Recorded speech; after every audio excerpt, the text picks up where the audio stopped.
everyone. Good morning, good afternoon, good evening from wherever you are joining us in the world today. And welcome to a new episode of the Realist Lens for researchers who keep it real.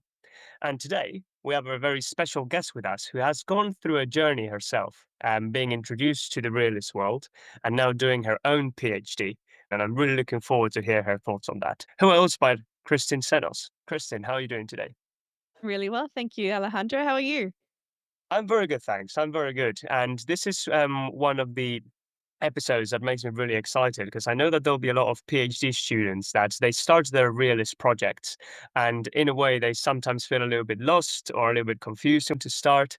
And I know that from the conversation we had just before recording, this was your situation as well. And I'm sure that you'll be able to give some really good tips and tricks into those students in similar situations. But I guess just before we do that, and specifically talking about your review, would you be happy to share a little bit about yourself, your project, and what started your realist journey? Yeah, thank you. Well, good evening because I'm joining you from the other side of the world in Sydney, where it's definitely the evening here. I am a pharmacist, Alejandro, so I come from a very kind of positivist tradition, very rooted in gold standard randomized control trials. And my PhD, I'm doing it with the University of Newcastle in New South Wales. And the topic is looking at pharmacist prescribing, which has, a very robust history in the UK when it started there in 2003, looking specifically at education and training and how pharmacist prescribing is taught and, looking at the pedagogies of pharmacist prescribing and its education programs. Are there underpinning theories or similar content? Do we know anything about the outcomes of that training or how it's been received by the prescribers who have finished those courses? So that was the framework for the research question. And I mean, I've got a background as a pharmacist. I've worked in community pharmacy and hospital pharmacy, and I've had roles within government organizations with a kind of clinical pharmacy background. So it's lovely to kind of come to a PhD at this phase of my life, having worked in many different contexts within pharmacy and use that knowledge of the healthcare system to inform what the research question is and how it might be utilized. And ultimately, it's been a journey to kind of come to the realist methodology. It was suggested to me by one of my supervisors who has done quite a few syntheses and evaluations herself, Professor Charlotte Rees. And initially, I was really uncertain, unsure, didn't know what a realist methodology was, or even really kind of applying the concept of a methodology. I had a very narrow view of what research might entail and what it looked like and how it would unfold. And I think it was a very kind of limited view because I think, Jeff mentioned in episode one, people like to follow a cookbook, a recipe in a cookbook and start at step one and get to step 20 and feel like they've followed the steps to reach a certain result, and rather than interrogating what's the most appropriate methodology for a research topic. That's so interesting. Thanks, Kristen. And again, I'm sure that there's many listeners that are not dissimilar in that in circumstance, where they come from a certain background and they're trying to understand all these concepts and complexity and different positions. And I guess that in every PhD as well, one of the first areas that you have to go through is a review of some sort, a literature review, a systematic review that is quite good practice. And in a realist project, of course, we have the realist review. And we will spend an episode talking about realist reviews and what they are. But essentially, you had to go through your own, which you are still nearly finalizing now in that process of getting to the end. I guess just even before you got started, what fears or doubts did you have starting your realist review? Because from the background that you've mentioned, it probably wasn't the easiest to start with. No. So I think, fears and doubts are definitely, I didn't just have one, I had many, thinking things like, was a realist approach suitable for my topic? And if it was, why? How would I justify that? And then once I kind of read more and more about realism and the approach, it's very kind of, it can be a bit of lots of minefields out there because the reading can be a little bit complicated in that depending on what literature you're reading, to appreciate that there's a difference between critical realism and scientific realism. So, depending on what text you're reading and who has written it, you can kind of go off on a tangent and become very lost. So my first step was really to consider, well, where did a realist synthesis fit? And how did it compare to other methodologies? And being able to compare like for like for the different methodologies, and was it an appropriate approach for my research topic and the kinds of questions I was interested in? And, I was diving in completely PhD wise. So I felt that if I made the commitment for a realist review to be maintain internal coherence for the whole thesis, it meant committing to a realist methodology for the field work and evaluation as well. So it felt like a big decision to jump into. So before I kind of felt like I could commit, I really had to scaffold realism in all the other philosophies and approaches and the paradigms, and then understand, well, if this is the philosophy, what is the methodology attached to that philosophy, and what are the common methods used? So that was, I think, really a real light bulb moment for me in understanding where realism fit in the landscape of scientific inquiry. And we could have a whole episode on that, right? Around the whole area of ontology and epistemology, of course, which we will, and we will talk around that in this podcast. But it does seem like a big decision that you mentioned, Kristen, because it does then impact on all the other choices that you may do within your project. Just a little question from that, because I found interesting what you mentioned, that the first thing that you had to do is, if your project was appropriate for a realist approach, realist review specifically. For other PhD students that may be listening and they're, dealing with this question, what made your specific project suitable for a realist approach? Yeah, so I think that's a great question, and one that I asked my supervisor when she suggested a realist methodology. And so my topic is considering pharmacy prescribing education programs. And there is quite a lot of literature published in that space. There's a lot published on the outcomes of pharmacy prescribing and the barriers to implementation. But in terms of education, a little bit more of a limited scope in what's being published and very diverse in the context. So what someone might write about in terms of a pharmacy prescribing in Canada was different to the UK, is different to the USA, because they all have very different regulations, models of prescribing, and education programs attached to that. So it was one of the things I was grappling with from that very positivist lens, from an RCT kind of framework that I'd be familiar with from, medication evaluation, was, well, there's a lot of different variables, and how could I control for those variables in order to compare them and evaluate them. So in my mind, that is what evaluating a program was to compare and contrast and look at an outcome and measure its effect. And the more I read, the more I grappled with, well, how was I going to do that? In this particular topic, and it's so complex and everyone teaches it slightly differently, and is that really what I wanted to kind of find out anyway about the prescribing programs themselves? So I think that complexity was really what I was kind of rubbing up against in terms of considering methodology wise and planning the research plan. And you know, luckily, realism embraces all that complexity and its glorious messiness, and has a real appreciation that, when researching and considering humans in a social world, it's always going to be very complex and very messy. It's, horses for courses. So certain methodologies might be really appropriate for a very kind of refined, narrow question like evaluating a medication. And I mean, one could even argue that there are challenges with that because you're evaluating it in a bit of a narrow population. So, one of the criticisms of RCTs is that, if you're investigating a medication or a drug, it's usually in healthy young men. And how does that translate to other populations? So, putting that to the side, considering education programs that are being engaged with by various users, it's going to be very difficult to try and compare and contrast in different contexts and have a very complex intervention that needs evaluating. That's, where realism and considering those fundamental things that you're teasing out from the data being contexts, mechanism, and outcomes, and that's what you're bringing together and synthesizing, is what makes it a really suitable approach.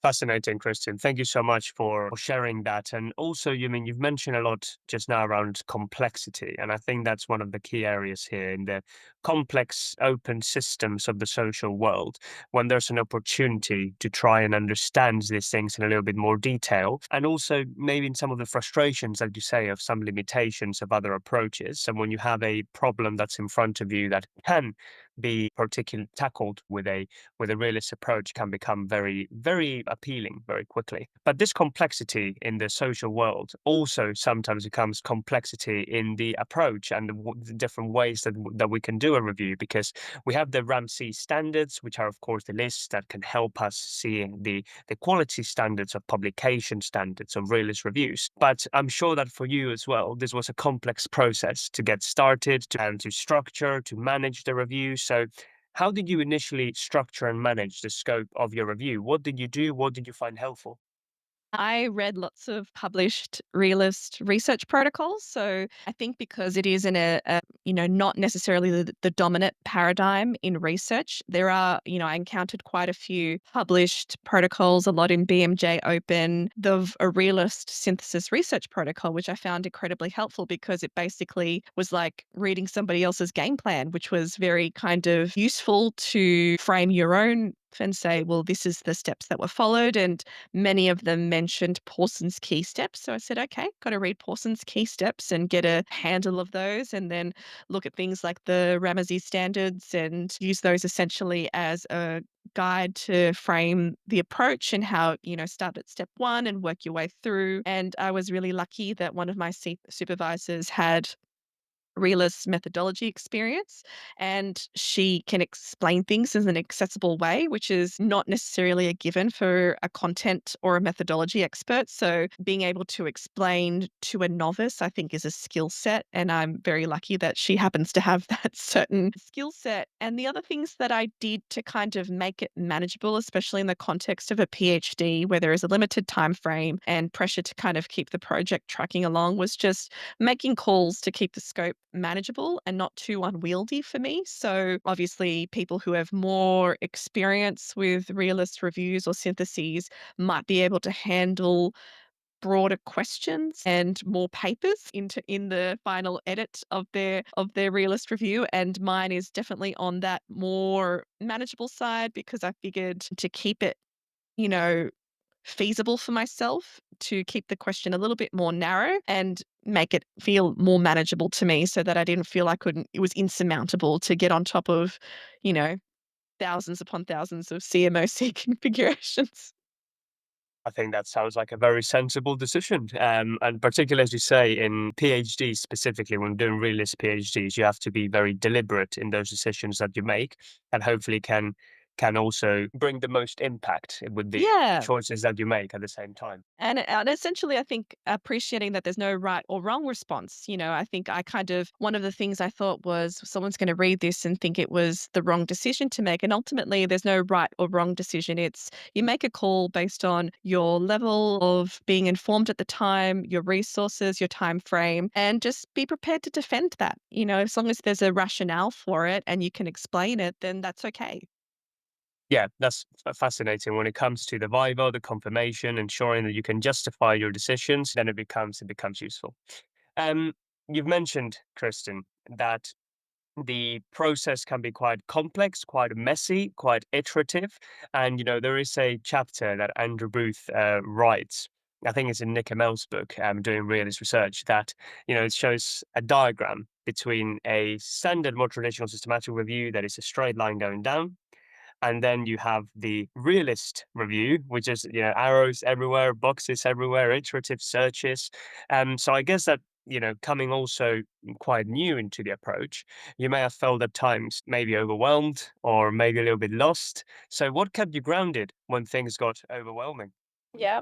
My first step was to remind myself that I'm not being chased by a bear in the woods. like contextualize the anxiety and realize that, yes, this is a bit overwhelming and very new to you, but that's okay. And give yourself a bit of grace, I think is the first step. And just remind yourself that, the problem will be overcome with the right amount of effort and the right support around you. And just to focus on the next step, the next challenge, and not spiral in anxiety about step 87 when you're at step 5, essentially, which is, definitely something that I'm working on in personal and professional worlds.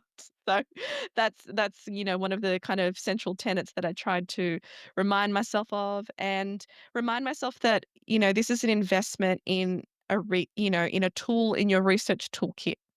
So that getting familiar with this particular methodology is something that's going to hold you in good stead. And this realist review, I might look at in 10 years' time and think I would have done this differently or that differently. And that's okay. Like, that's the things that I think all researchers learn along the way. And that, I'm hopefully going to be bringing awareness of a really useful methodology to a pharmacy context and make it more accessible to others in, my network and my field in Australia, in the pharmacy landscape. And that's pretty cool as well. So those were the things that kind of kept keeping me going at the moment.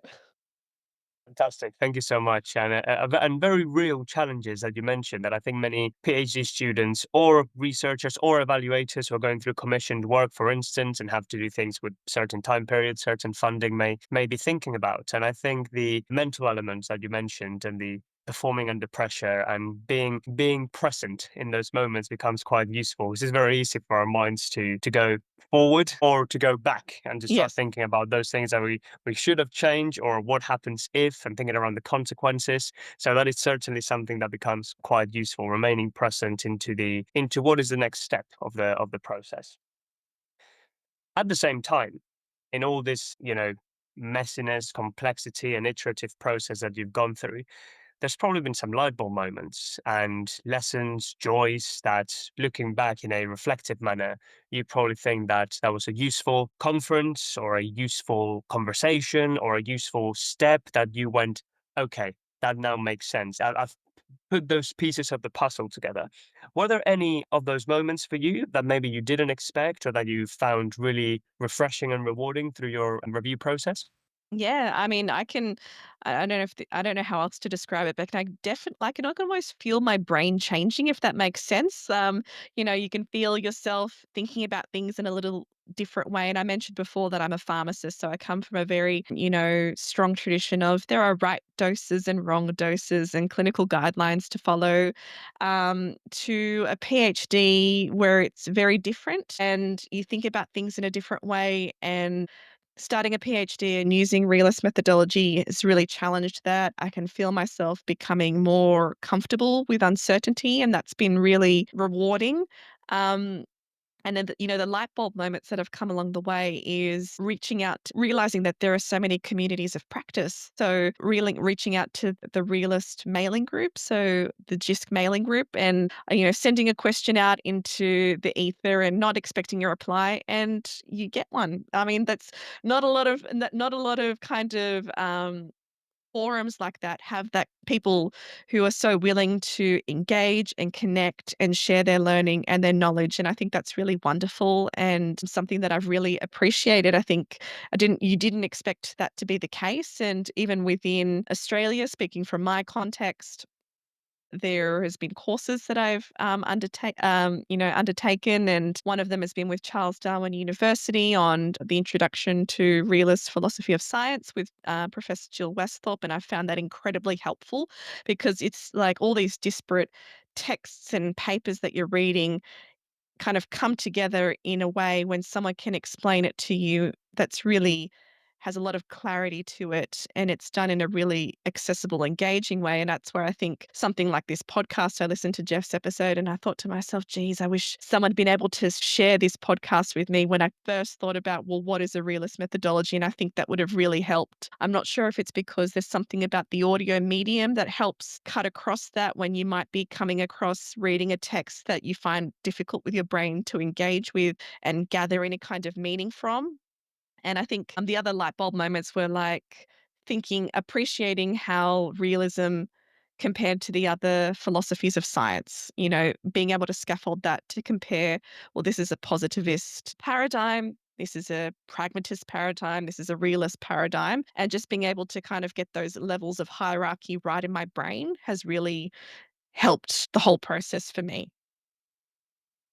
Fascinating. Thank you so much. And a real kind of guide for those individuals who may be starting with their journey, I guess what you're saying there is to really get to an understanding of the background of where it comes from and the assumptions and the subscriptions that you're doing as a realist when you're going into a study. Because I think then that makes your decisions slightly clearer as you go through and you start rather than starting questioning yourself, you know that they're grounded in all this philosophy and on positions in the scientific world. Would that be a fair reflection? Yeah, definitely. And I think, have being able to think about them as different, like I said before, horses for courses, and thinking, well, I'm engaging with a research topic that's quite complex and I'm not sure how I'm going to tackle with it or engage with it or approach it, appreciating that this is a really useful approach and methodology if you're engaging with a content area like that. Yeah, fantastic. And I guess that what one question that I've been thinking for you, Kristen, as well as you've been talking specifically on and all your background in pharmacy, and as you say, pharmacy is really rooted a lot of the time in the positivist world. And I guess that if there's any pharmacists listening to this, and maybe from around the world, and they're just interested in the realist world, why should pharmacists give attention to the realist approach as a way to doing research and answering some of those questions? What does realist bring to pharmacy? I think if you reflect upon why you're a pharmacist, and it's for many pharmacists, it's especially those that work in primary care or an acute care context, so where patients are directly involved. You're engaging with people in the real world, and often people don't derive the same kind of health benefits from the same intervention, and it's can be very difficult to tease out why that might be and why people have different experiences of a healthcare system or a healthcare intervention. Patients, often thinking about, are complex, open systems themselves. And you think about one of the things that are challenging about guidelines is a patient with diabetes doesn't often only have diabetes alone. They might have other comorbidities that complicate their story. And how do you kind of research and understand the health implications of that becomes a little bit messy as well. And understanding, public, if you've got an interest in public health or how patients might engage with the health system more broadly, considering things like implementation, opportunities, barriers, those kinds of questions that are a little bit more complex than does this drug work, yes or no? Then another methodology like realism might be an appropriate approach for that. Thanks, Kristen. And I think it always comes back, as you mentioned, into embracing the complexity rather than attempting to simplify it, which at times can be useful to answer certain questions. But if you want to get into that depth of understanding that certain tools may not give you, then as you mentioned earlier, another tool in your toolkit for pharmacists out there to really understand either interventions, behavior, or the social world. Kristen, I've really enjoyed our conversation, and I think that a lot of PhD students will find it very liberating in a way and freeing to understand that this is a normal process to go through and that there will be lightable moments and there will be processes and it's worth it at the end. It's worth it. And you really come out, I think, from the other end much more prepared to answer these questions around the social world. So I guess as a final point, you're just finalizing your review now and there'll be PhD students who are in the middle of it or just starting, or even evaluators or researchers as well who are just starting with this process and this understanding of realist reviews. What advice would you give to someone who's just beginning this part of their PhD? They're going to leave the podcast now. They're going to, put their headphones down. They're going to go into day-to-day work, day-to-day job. What are the three things you would say would be absolutely key to help them in this process? I think appreciating that other people will be more familiar and comfortable with different methodologies, and you will encounter them regularly, whether that's your supervisors or people in your Viva or your confirmation. And that's okay. That's, them not being familiar with your particular methodology. And you'll often have to interact with frameworks like Prospero or, thinking about grant submissions that ask very kind of positivist questions about hypotheses and measures of effect. And what does that mean for your methodology? Does that make your methodology lacking or not as hardcore science? I think those were one of the things that I struggled with. So using a new or unfamiliar methodology means that you're going to encounter people trying to assess one method using the rules of another. So that's a kind of a key point. So get familiar with your methodology and what applies and doesn't apply, and get used to defending it and explaining it in an accessible way to bring others along with the journey for you would be key. I would say find a community.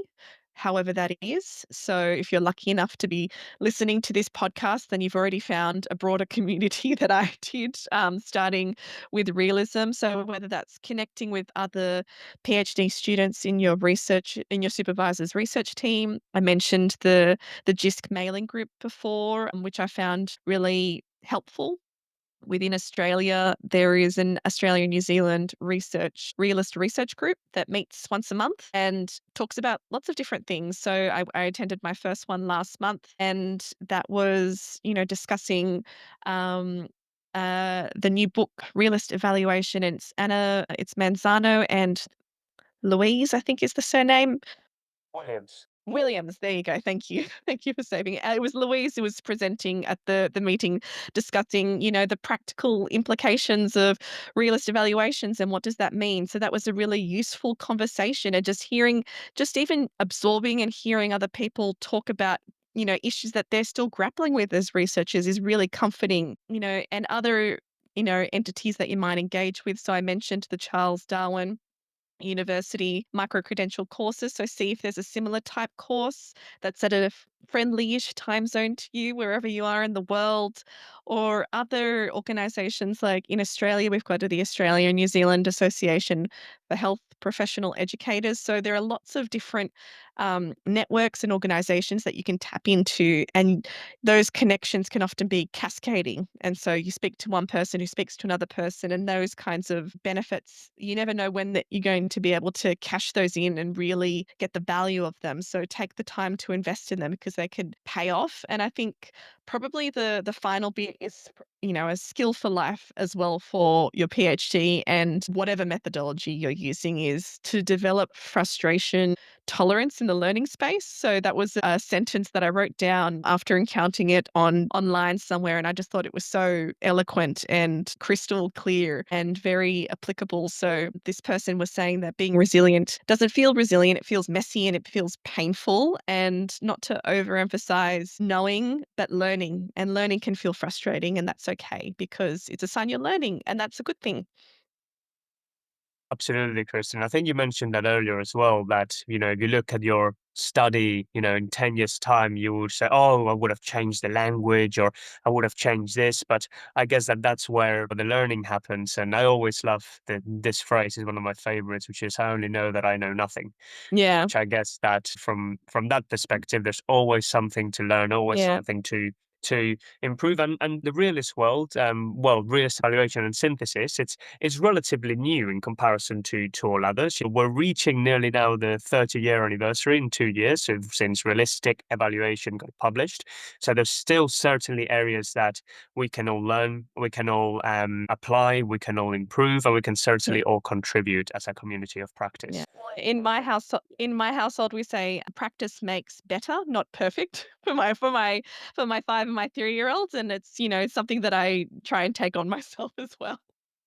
Absolutely love that. On that note, practice makes better. Everyone get that on a t-shirt or on a mug, to keep you going. I really enjoyed our conversation, Kristen, and I think it's very liberating and energizing to hear about the process that you're going through. And I guess from my end, good luck for the rest of your PhD. Thank you. I'm sure Thank it's going to you. be absolutely fantastic, and I'm looking forward to hearing more from you as you go through your project. And for everyone listening, Thank you so much for your time and for another episode of the Realist Lens. I hope you found it useful, and we're looking forward to sharing new episodes soon. Kristin, thank you so much for your time. Thank you, Alejandro.